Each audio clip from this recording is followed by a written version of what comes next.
Hello.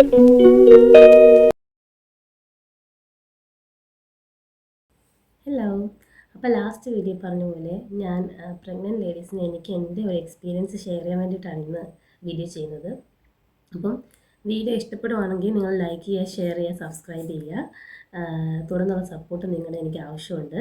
അതുപോലെ തന്നെ നിങ്ങൾക്ക് എന്തെങ്കിലും ഇതിനെപ്പറ്റി ഡൗട്ട് ഉണ്ടെങ്കിൽ നിങ്ങൾ മെസ്സേജ് അയക്കുകയോ കമൻറ്റ് ചെയ്യുകയോ ഒക്കെ ചെയ്യുക. പ്രഗ്നൻസിയിലുണ്ടായിരുന്ന എനിക്ക് ഒരു എക്സ്പീരിയൻസ് ഉണ്ടായിരുന്നു, ഞാൻ നിങ്ങളോട് ഷെയർ ചെയ്യാനായിട്ട് ആഗ്രഹിക്കുകയാണ്. കാരണം അത് എല്ലാവരും മറ്റത് നോട്ടീസ് ചെയ്യുന്ന ഒരു കാര്യമല്ല. അപ്പോൾ എൻ്റെ ഫസ്റ്റ് ബേബി ഉണ്ടായത് 2022 ഓഗസ്റ്റാണ്.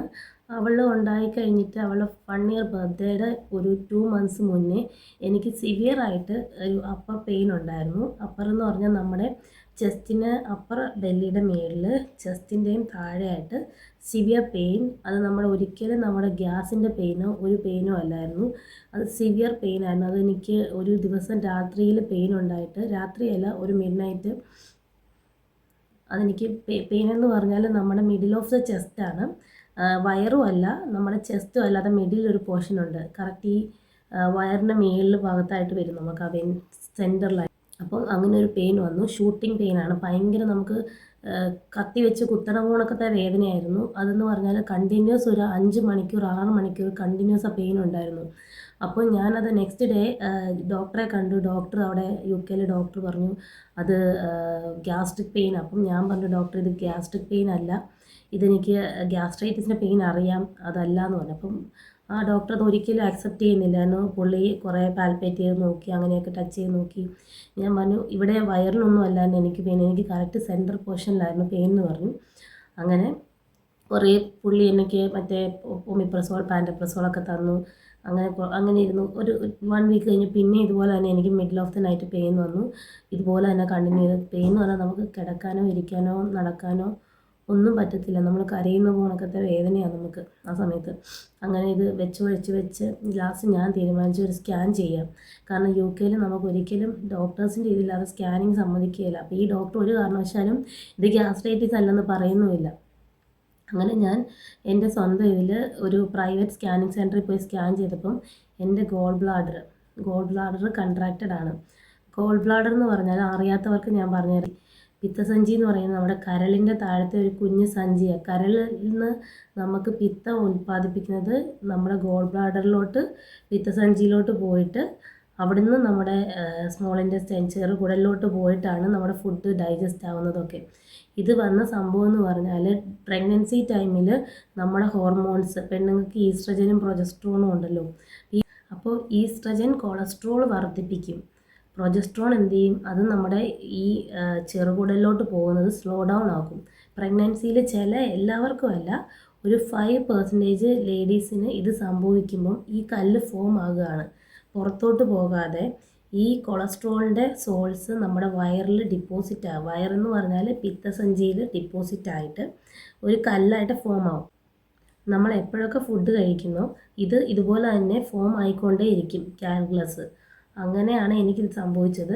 കാരണം പ്രഗ്നൻസിയുടെ സമയത്ത് ഞാൻ മൾട്ടി വിറ്റമിൻ എടുക്കുന്നത് 7 മന്ത്സ് സ്റ്റോപ്പ് ചെയ്തു. കാരണം എൻ്റെ അടുത്ത് ഫസ്റ്റ് ട്രൈമസ്റ്ററിൽ കാണിച്ച ഒരു മിഡ് വൈഫ് എന്നോട് പറഞ്ഞു 7 മന്ത്സ് എടുത്താൽ മതി, പിന്നെ എടുക്കണ്ടെന്ന് പറഞ്ഞ് ഞാൻ സ്റ്റോപ്പ് ചെയ്തു. അപ്പം എനിക്ക് ഈ റിസൾട്ട് കൊണ്ട് ഞാൻ GP എടുത്ത് പോയപ്പം ബ്ലഡ് ടെസ്റ്റ് നോക്കിയപ്പോൾ എൻ്റെ വൈറ്റമിൻ D ഭയങ്കര കുറവായിരുന്നു.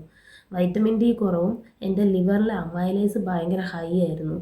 അങ്ങനെ എന്ത് ചെയ്തു, ഇവരെന്നെ റെഫർ ചെയ്തു NHSലോട്ട്. പക്ഷേ UK NHSൻ്റെ ഫോർമാലിറ്റി ഭയങ്കര ഡിലേ ആയതുകൊണ്ട് എനിക്ക് സർജറി നടന്നില്ല. 2023 പെയിൻ സ്റ്റാർട്ട് ചെയ്തത്, ഞാൻ സർജറി ചെയ്യുന്നത് ഈ 2024 നവംബറിലാണ്. കാരണം 2024 ജാനുവരിയിൽ ഞാൻ സർജറി ചെയ്യാമെന്ന് പറഞ്ഞ് നാട്ടിൽ വന്ന സമയത്ത് ഞാൻ സെക്കൻഡ് ക്യാരിയിങ് ആണ് കണ്ടത്. അപ്പോൾ ആ ഡോക്ടർ എന്നോട് പറഞ്ഞു പ്രഗ്നൻസിയിൽ ഇപ്പോൾ പ്രഗ്നൻ്റ് ആയിരിക്കുന്ന സമയത്ത്, അതും ഫസ്റ്റ് ട്രൈമസ്റ്റർ ആയിരുന്നു, ബേബി 8 വീക്സ് ഒക്കെ ആയിട്ടുണ്ടായിരുന്നുള്ളൂ. അങ്ങനെ ഞാൻ കാണിക്കുന്ന ഡോക്ടർ എന്നോട് പറഞ്ഞു ഇപ്പം മിനു സർജറി ചെയ്ത് കഴിഞ്ഞാൽ കോംപ്ലിക്കേഷൻ ഉണ്ടാവും, അപ്പോൾ ഒരു കാര്യം നമുക്ക് സെക്കൻഡ് ട്രൈമസ്റ്ററിൽ ചെയ്യാമെന്ന് പറഞ്ഞു. അങ്ങനെ ഞങ്ങൾ വീണ്ടും UK വന്നു. സെക്കൻഡ് ട്രൈമസ്റ്റർ എന്ന് പറയുമ്പം 6 മന്ത്സ് ഒക്കെ കഴിയുമ്പോഴത്തേക്ക് ചെയ്യാമെന്ന് പറഞ്ഞു. ആ സമയത്ത് വീണ്ടും എന്തെങ്കിലും കോംപ്ലിക്കേഷൻ ഉണ്ടെങ്കിൽ ഈതർ ബേബിക്ക് അല്ലെങ്കിൽ എനിക്ക് കോംപ്ലിക്കേഷൻ ആവും എന്നൊക്കെ പറഞ്ഞു. അങ്ങനെ അത് വേണ്ടാന്ന് വെച്ചു. അങ്ങനെ എൻ്റെ ബേബി ഉണ്ടായിട്ട് നവംബറിൽ ഞാൻ നാട്ടിൽ വന്നിട്ട് സർജറി ചെയ്തു. ഇപ്പം റീസെൻറ്റ് 2024 നവംബറിൽ സർജറി ചെയ്തത്. അതുവരെ എന്നെ ഈ പെയിൻ ഉണ്ടാകാതെ ഹെൽപ്പ് ചെയ്തത് അർസോ ഡിയോക്സി കോളിക് ആസിഡ് എന്ന് പറഞ്ഞ ടാബ്ലറ്റ് ആയിരുന്നു. കാരണം ജാനുവരിയിൽ ആ ഡോക്ടർ എനിക്കൊരു ഷോർട്ട് കോഴ്സ് തന്നു. അത് ഞാൻ UK ചെന്ന് കഴിഞ്ഞിട്ട് ഞാനത് കഴിക്കാൻ തുടങ്ങി. അപ്പോൾ ഞാൻ ഡോക്ടറോട് പറഞ്ഞു, ഡോക്ടർ എനിക്ക് തരാമോ? കാരണം അത് കഴിച്ച് കഴിഞ്ഞിട്ട് എനിക്ക് പിന്നെ ഒരിക്കലും ആ പെയിൻ വന്നിട്ടില്ല. ആ പെയിൻ എന്ന് പറഞ്ഞാൽ നമുക്ക് ഡെലിവറി പെയിൻ എനിക്ക് കഴിഞ്ഞതുകൊണ്ട് എനിക്ക് അത് ഉറപ്പായിട്ടും പറയാം. ആ പെയിൻ ഡെലിവറി പെയിനുമായിട്ട് കമ്പയർ ചെയ്ത് കഴിഞ്ഞാൽ എൻ്റെ എക്സ്പീരിയൻസ് അനുസരിച്ച് ഡെലിവറി പെയിനാണ് സേഫാണ്, നമുക്ക് സഹിക്കാൻ പറ്റുന്നതെന്ന് പറയും. കാരണം ഡെലിവറി പെയിൻ വന്നും പോയിക്കൊണ്ടിരിക്കും. കാരണം ഈ പെയിൻ വന്നു കഴിഞ്ഞ് 6 മണിക്കൂർ കണ്ടിന്യൂസ് പെയിൻ ആയിരിക്കും. ആ സമയത്ത് നമുക്ക് നോക്കാനോ ഒന്നും ചെയ്യാൻ പറ്റത്തില്ല. എൻ്റെ കുഞ്ഞിനെ പോലും എനിക്ക് നോക്കാൻ പറ്റത്തില്ലായിരുന്നു. അത്രയും സിവിയർ പെയിനായിരുന്നു. അങ്ങനെ സർജറിക്ക് ചെന്നു. ഡോക്ടർ മുരളി അപ്പുക്കുട്ടൻ എന്ന് പറയുന്ന ഡോക്ടറായിരുന്നു എനിക്ക് സർജറി ചെയ്തത്. ഗ്യാസ്ട്രോ സർജനാണ്. പുഷ്പഗിരി മെഡിക്കൽ കോളേജ് തിരുവല്ലയിലാണ് ഞാൻ സർജറി ചെയ്തത്. Laparoscopy surgery 4 കീഹോളായിരുന്നു. കാരണം നമ്മുടെ വയറിൻ്റെ മിഡിലും 3 മേളിലത്തെ ഭാഗത്തുമായിട്ടായിരുന്നു സർജറിക്ക് കീഹോൾ ഉണ്ടായിരുന്നത്. ഹീലിംഗ് പെട്ടെന്നായിരുന്നു. ഒരു 2-3 ഡേയ്സ് കൊണ്ട് പെയിനൊക്കെ മാറി. ഹീലിംഗ് വൈസ് ഓക്കെ ആയിരുന്നു. പിന്നെ ഞാൻ നെക്സ്റ്റ് ഡേ തന്നെ ഡിസ്ചാർജ് മേടിച്ച്. കാരണം ബേബി ഫീഡിങ് ആയതുകൊണ്ടും മൂത്തയാൾ 2 വയസ്സുള്ളതുകൊണ്ടും ഞാൻ ഡിസ്ചാർജ് വാങ്ങിച്ച് വീട്ടിൽ വന്നു. അങ്ങനെ പിന്നെ എനിക്ക് പറയാനുള്ളത്, നിങ്ങൾ പ്രഗ്നൻ്റ് ആണെങ്കിൽ നിങ്ങളുടെ ബ്ലഡ് ടെസ്റ്റ് ചെയ്യുക. നിങ്ങൾ അയൺ ടാബ്ലറ്റ് മാത്രം കഴിച്ചുകൊണ്ടിരിക്കരുത്. നിങ്ങളുടെ വൈറ്റമിൻ ഡി കഴിക്കുക. Vitamin D fat soluble vitamin ആണ്. കാരണം നിങ്ങളുടെ ഈ പിത്താശയത്തിൽ വൈറ്റമിൻ ഡിയിലെ ഫാറ്റ് സോലുബിൾ കണ്ടൻറ്റ് പോവുകയാണെങ്കിൽ നിങ്ങളുടെ ഈ കൊളസ്ട്രോൾ ഫോം ആകുന്ന കല്ലുകൾ പോവും, അലിയിച്ച് കളയും വൈറ്റമിൻ ഡി. അതുകൊണ്ട് വൈറ്റമിൻ ഡി കുറവുണ്ടെങ്കിൽ വൈറ്റമിൻ ഡി സപ്ലിമെൻറ്റ്സ് എടുക്കുക. അങ്ങനെയാണ് 1.5 lakhs rupees-ആയി പുഷ്പഗിരിയിൽ. സർജറി കഴിഞ്ഞിട്ട് എനിക്ക് എൻ്റെ സാമ്പിള് ബയോപ്സിക്ക് സെൻഡ് ചെയ്തായിരുന്നു. ബയോപ്സിക്ക് സെൻഡ് ചെയ്തത് റിസൾട്ട് വന്നത് ക്രോണിക് ആയായിരുന്നു. എനിക്ക് ഈ 1 വർഷം കൊണ്ട് എൻ്റെ കണ്ടീഷൻ ക്രോണിക് കൊളഞ്ചൈറ്റിസ് ആയായിരുന്നു. അത് ക്രോണിക് എന്ന് പറഞ്ഞു കഴിഞ്ഞാൽ അതിന് ശേഷം നമുക്ക് അതിൻ്റെ സ്ട്രക്ചർ ചേഞ്ചസ് ആവാൻ സാധ്യതയുള്ള ഒരു കണ്ടീഷനായിരുന്നു. അത്രയും സിവിയർ ആയിരുന്നു. ബയോപ്സി റിസൾട്ട് കണ്ടിട്ട് എൻ്റെ അടുത്ത് ഡോക്ടർ പറഞ്ഞത്, മിന്നു അത് നമ്മൾ ചെയ്യാൻ ലേറ്റ് ആയിപ്പോയി ഒത്തിരിയെന്ന്, ഇപ്പോഴെങ്കിലും ചെയ്താൽ നന്നായി എന്നാണ് ഡോക്ടർ പറഞ്ഞത്. അപ്പം എനിക്ക് പ്രഗ്നൻ്റ് ആയിട്ടുള്ള എല്ലാ ഫ്രണ്ട്സിനോട് എനിക്ക് പറയാനുള്ളത്, ചിലരൊക്കെ കളിയാക്കുമായിരിക്കാം ഇതൊക്കെ കേട്ടിട്ട് ഇതൊക്കെ ഉള്ളതാണ്. പക്ഷേ ഇപ്പം ഒത്തിരി പേർക്ക് ഇത് വരുന്നുണ്ട്. എല്ലാവർക്കും വരണമെന്നില്ല. എനിക്കുണ്ടായ എക്സ്പീരിയൻസ് നിങ്ങളുമായിട്ട് ഷെയർ ചെയ്യുക. ഇതുപോലെ ആരെങ്കിലും വേദന എന്താണെന്ന് ഡൗട്ടായിട്ട് ഇരിക്കുന്ന ആരെങ്കിലും ഉണ്ടെങ്കിൽ എൻ്റെ വീഡിയോ ഹെൽപ്ഫുൾ ആകാൻ വേണ്ടിയിട്ടാണ്. പെട്ടെന്നുണ്ടാകുന്ന ഒരു ഷൂട്ടിംഗ് പെയിൻ നമുക്ക് നെഞ്ചിൻ്റെ ഇവിടെ, അത് നമ്മൾ വിചാരിക്കും നമുക്ക് ഹാർട്ട് അറ്റാക്ക് ആണോ? അത് ഹാർട്ട് ബേൺ അല്ല ഒരിക്കലും. കാരണം ഈ വേദനകളൊക്കെ നമുക്ക് വന്നും പോവും. ഈ വേദന ഒരു 5-6 മണിക്കൂർ കണ്ടിന്യൂസ് ഇരിക്കുന്ന ഒരു പെയിൻ ആയിരിക്കും. ഇതാണ് എനിക്ക് നിങ്ങളോട് ഷെയർ ചെയ്യണമെന്ന് എൻ്റെ ഫസ്റ്റ് വീഡിയോയിൽ ഞാൻ പറഞ്ഞത്. സർജറിക്ക് മുന്നേ ഞാൻ ഹോസ്പിറ്റലിൽ പോയപ്പോൾ ഡോക്ടർ എന്നോട് പറഞ്ഞു ഒരു MRI എടുക്കണം. അതെന്ന് പറഞ്ഞാൽ അവർ സർജറിക്ക് മുന്നേ കുറേ ഫോർമാലിറ്റീസ് ഉണ്ട്. അങ്ങനെ MRI എടുക്കുമ്പോൾ സാധാരണ ഡൈ ഇഞ്ചെക്റ്റ് ചെയ്യുക എന്നൊരു ധാരണ നമുക്കുണ്ട് പൊതുവേ. എനിക്കും അതുണ്ടായിരുന്നു. എനിക്കൊരു പേടിയുണ്ടായിരുന്നു. അത് ഒരു തെറ്റായ ധാരണയായിരുന്നു എൻ്റേത്. കാരണം അവിടെ ചെന്നപ്പോൾ അവർ തലേദിവസം അവരോട് നമ്മളിത് ബുക്ക് ചെയ്യാൻ പറയും. അവിടെ ചെന്നപ്പോൾ അവർ പറഞ്ഞു ഓവർനൈറ്റ് ഫാസ്റ്റിംഗ് ചെയ്തിട്ട് വേണം വരാനായിട്ട്.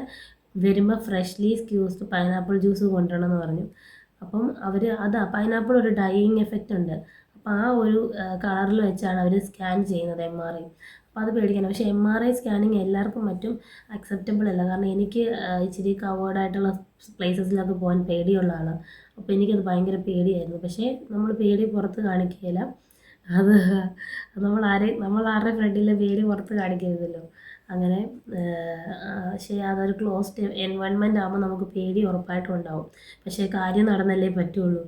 അങ്ങനെ MRI കഴിഞ്ഞിട്ട് കുറേ നമ്മൾ ഹാർട്ടിൻ്റെയും പൾമണോളജിസ്റ്റിൻ്റെയും ഫിസിഷ്യൻ്റെയും ഒക്കെ നമ്മുടെ മറ്റേ ഹെൽത്ത് വൈസ് ഉള്ള ചെക്കപ്സ് ഉണ്ട്. അതൊക്കെ കഴിഞ്ഞിട്ട് ഇവർ സ്കാനിങ്ങിൻ്റെയും എക്സ്റേയുടെയും ഒക്കെ ഔട്ട്കം ഓക്കെ ആണ്, ഫിറ്റ് ഫോർ സർജറി ആണെങ്കിൽ മാത്രമേ സർജറി ചെയ്യുള്ളൂ. അങ്ങനെ ഇതൊക്കെ കഴിഞ്ഞിട്ടാണ് എൻ്റെ സർജറി ചെയ്തത്. അപ്പോൾ അത്രയേ ഉള്ളൂ. എനിക്ക് ഈ ഒരു കാര്യം നിങ്ങളോട് ഷെയർ ചെയ്യണമെന്നുണ്ടായിരുന്നു. കാരണം ഇത് ഒത്തിരി പേർക്ക്, അല്ലെങ്കിൽ ഒരു 2-3-4 പേര് ഇത് കാണുവാണെങ്കിൽ അവർക്കതൊരു ഉപകാരപ്പെടും എന്നുള്ളൊരു വിശ്വാസത്തിലാണ് ഞാൻ ഈ വീഡിയോ ചെയ്യുന്നത്. അപ്പം നിങ്ങൾക്ക് വീഡിയോ ഇഷ്ടപ്പെട്ടെങ്കിൽ ലൈക്ക് ചെയ്യുക, ഷെയർ ചെയ്യുക, സബ്സ്ക്രൈബ് ചെയ്യുക. നിങ്ങളുടെയൊക്കെ സപ്പോർട്ട് ഉണ്ടെങ്കിൽ ഞാൻ ഇനിയും വീഡിയോ ചെയ്യാൻ മോട്ടിവേഷൻ ഉണ്ടാവുള്ളൂ. അപ്പോൾ ഇത്രയേ ഉള്ളൂ. Thanks for watching. ബൈ.